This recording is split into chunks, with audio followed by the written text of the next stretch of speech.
শবে বরাতের কোনো আমল আছে কিনা, শবে বরাতের রোজা ও নামাজের নিয়ম কি, সবচেয়ে বহুল জিজ্ঞাসিত প্রশ্ন এখনকার।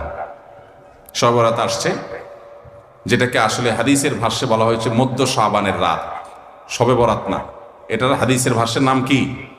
মধ্য শাবানের রাত। এই মধ্য শাবানের রাত বা মধ্য শাবানের রজনী, এই রাতে যেটাকে আমরা শবে বরাত বলি, এই রাতের নামাজের নিয়ম কি? কয় রাকাত পড়তে হবে, কোন রাকাতে কোন সূরা কতবার পড়তে হবে, এটা বহুল জিজ্ঞাসিত একটা প্রশ্ন। এবং এ ব্যাপারে আমরা অনেকে জানি যে শবে বরাতের নামাজে এত রাকাত পড়তে হবে, সেখানে সূরা কুল হুয়াল্লাহ, ইখলাস এতবার পড়তে হবে, ইত্যাদি ইত্যাদি।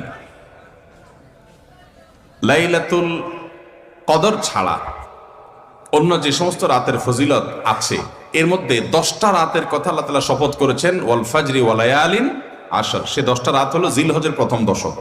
খবরও নেই আমাদের দেশে মানুষের, যে রাতগুলোর শপথ আল্লাহ কোরআনে